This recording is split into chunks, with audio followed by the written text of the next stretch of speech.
After journeying through 3 circles, we were finally at the end. The 4th circle, the entrance to Abyssos.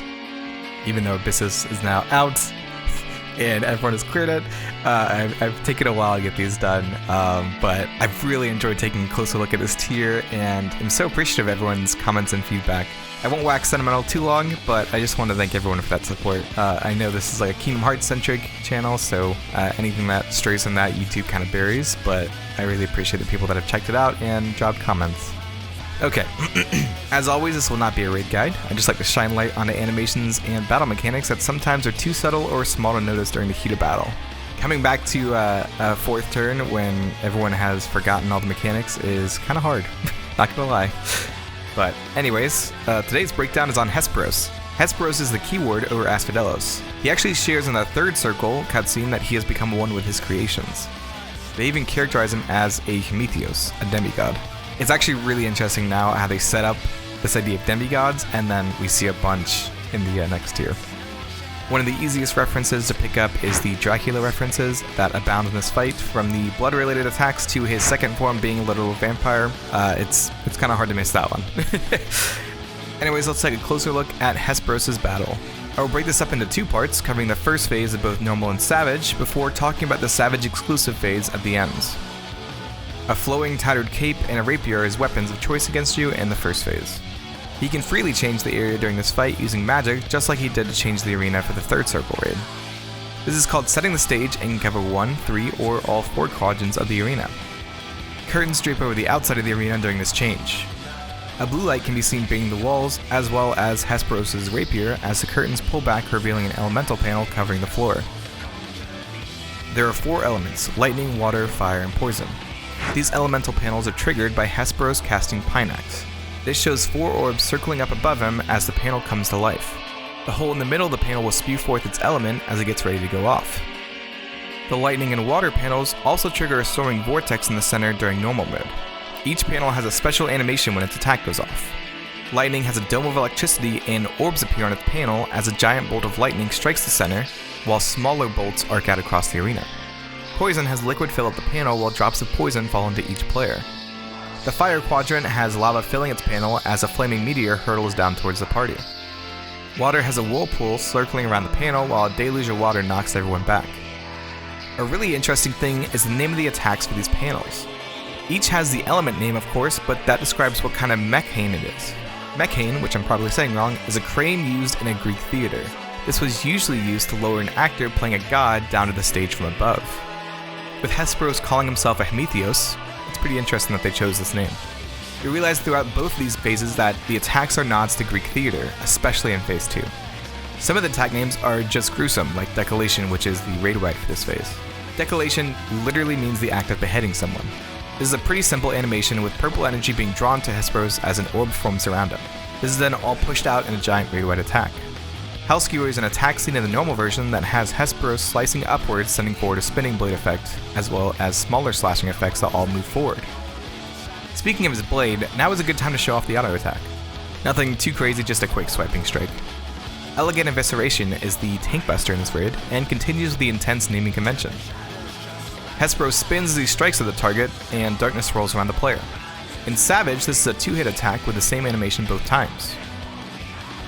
Bloodrake is the next attack, where Hesperos gathers Aether from all the players and stores it in his rapier. This causes his rapier to glow with a red aura. There's a ball of glass embedded in the rapier that appears to fill with your Aether after this attack goes off. In the Savage version, red tethers will latch onto players during Bloodrake. Hesperos can do a number of attacks that all have the name Balone in it, which is the name of Hesperos' weapon. For my research, all I could find was a connection to a needlefish, but I guess maybe that's just like the name of a, I don't know, rapier? I mean, it is an eel kind of looking thing. Anyways, the stored Aether that he steals from you is used for these Balone attacks. Hesperos does the same animation for these series Balone attacks, sinking his sword into the ground, funneling the Aether into the next attack. You can actually see that his sword stops glowing after he uses your Aether. Anyways, there are 5 attacks. Balone Coils and Balone Bursts are both seen in Normal and Savage, and there are also some Savage-only attacks like Director's Balone, Vengeful Balone, and Elemental Balone. And now Balone sounds weird saying it out loud. The Coils attack summons towers that must be soaked with a player roll that is not in the middle of the tower. The Falling Orbs have lightning arcing around them during their descent and explode in a wide AoE as they resolve. The Burst attack creates green orbs that tether to players after a second. When a player runs into them, they explode in a small burst of energy, unless you're in Savage, and then there's a huge blast of energy. Director's Balloon is a Savage-only mechanic. This attaches the roll call debuff to players, and you can also see this cool effect spin around you when you get it. The description indicates that the Aether given to you is cursed and shows red Aether circling around the player. A small explosion appears around characters when it resolves. If you give your roll call to another player, you will receive the miscast roll, leaving you with a cleansed effect. This balloon happens in tandem with another mechanic, Inversive Chlamys. Chlamys is a short cloak worn in ancient Greece. There's a setup to this attack that happens with the first blood rake of the fight. This is Etheric Chlamys, which has Hesperos storing the Aether that he just stole from you in his cape. You can see this symbol appear in front of Hesperos and a red orb, most likely your Aether, moving to the center, and the rapier symbols on the outside shooting outwards as the Aether locks into place. Inverse Chlamys sends poisoned Aether orbs flying towards tethered players, creating a giant explosion on impact. Vengeful Balloon will give everyone different acting, tank, DPS, or healer debuffs, meaning you have to grab the orb roll of the debuff that you have to dispel the debuff.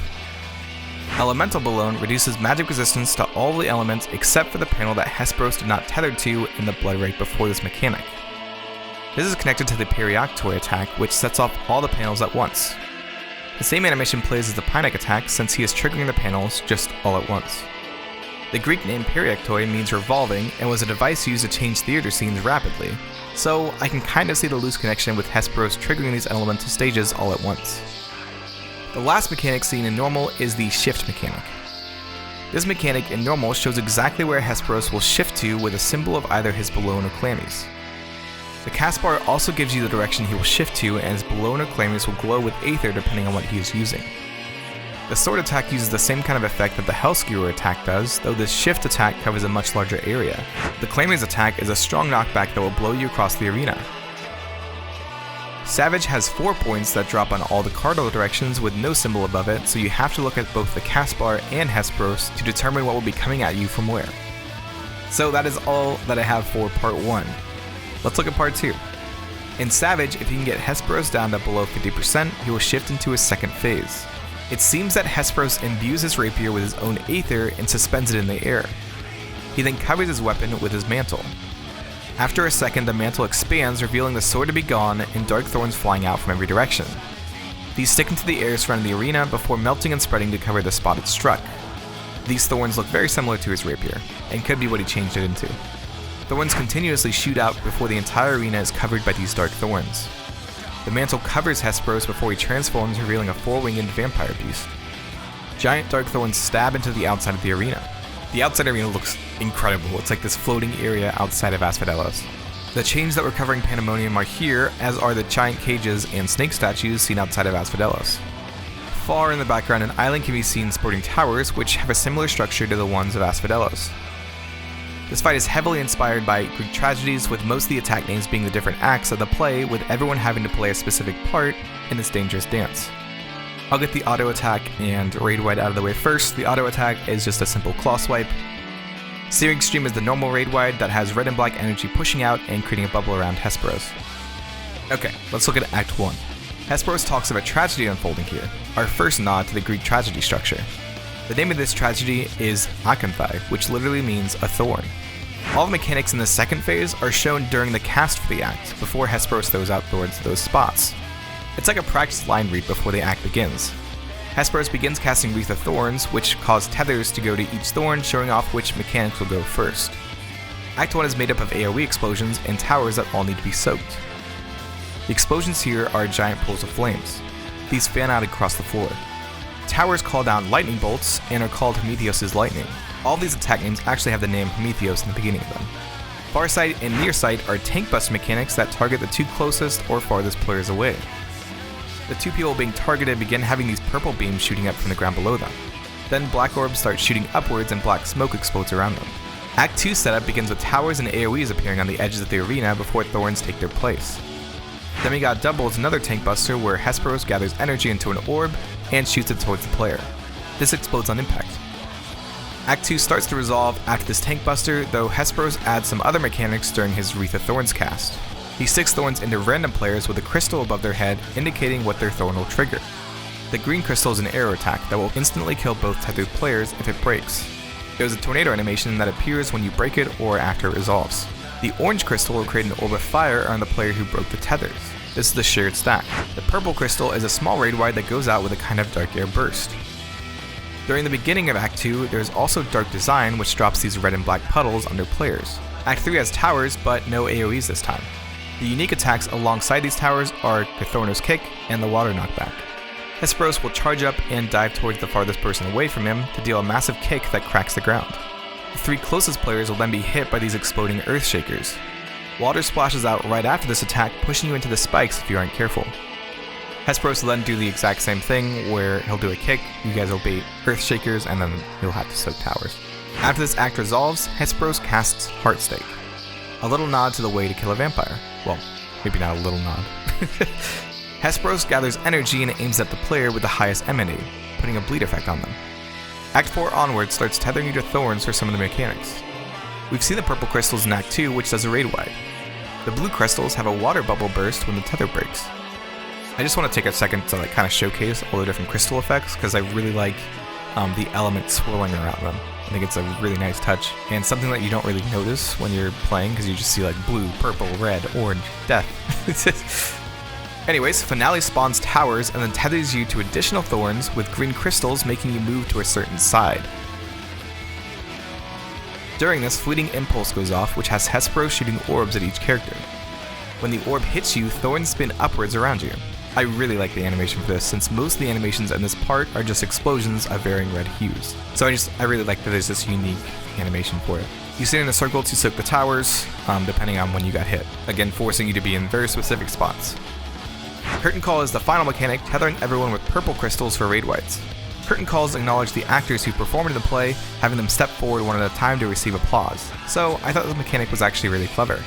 The last attack happens during Curtain Call, which is Hell Sting. These are conal attacks with the dark red effect spreading outwards from Hesperos. He does a nice double swiping animation to set off the initial attack and follow-up hit. Hesperos has one last raid wide that he'll do called Ultimate Impulse. This has a red orb appearing in the air, pushing out energy as dark thorns shoot up out of the ground. This is an incredible looking attack. And I think that is all I have for the final circle of Asphodelos. I love the second part of this fight, and how good it feels to resolve the mechanics. The first part, while there were some really interesting visuals to the mechanics, is not really my favorite.